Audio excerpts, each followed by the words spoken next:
prepare to be boarded. Reuters, Yeung in December, North Korea warned that a naval blockade would be considered an act of war. This week, foreign ministers from the US and about 20 other countries will discuss the possibility of intercepting vessels headed to North Korea, as part of expanding efforts to pressure Pyongyang into abandoning its nuclear weapons and ballistic missile programs. The meeting will take place in Vancouver on January 16, with Canada and the US serving as co-hosts.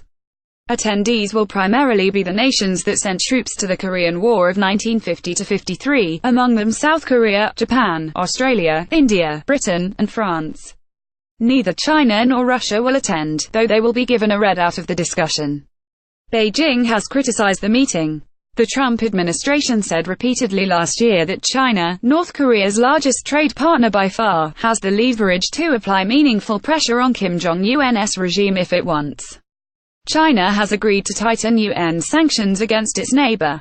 It recently reported a sharp drop in trade with the country. But China fears economic restrictions could get so tight that chaos, and a massive refugee crisis, breaks out on its doorstep. Meanwhile, many observers doubt whether the trade restrictions enacted so far against North Korea, draconian as they are, actually create sufficient pressure to push the rogue regime on a different path.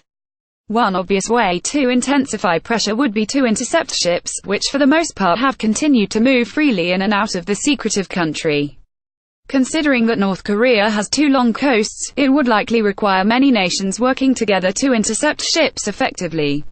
Maritime interdiction helps us to disrupt resources, Brian Hook, director of policy planning for the U.S. State Department, told the AFP. We will be discussing with our partners and allies the kind of steps that we can take on maritime interdiction and also to be cutting, disrupting funding and disrupting resources. There have been hints of the hidden maritime commerce that takes place between North Korea and other countries. In December, South Korea seized a Hong Kong-registered ship that allegedly transferred oil to a North Korean vessel in international waters. That same month, Reuters reported on Russian tankers supplying fuel to North Korea by transferring cargoes at sea, though there was no evidence of Moscow's involvement. North Korea is known to sell arms to various nations.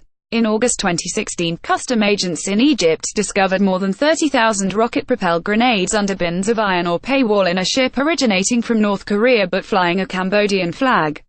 And North Korea is believed to have profited handsomely by selling arms to the regime of Bashar al-Assad during the Syrian civil war. Intercepting ships is only one thing the officials gathering in Vancouver will discuss to punish Pyongyang for its nuclear program. North Korea is well aware the idea is under consideration, so expect more fiery rhetoric about the merciless self-defensive measures it will take if hit with a naval blockade.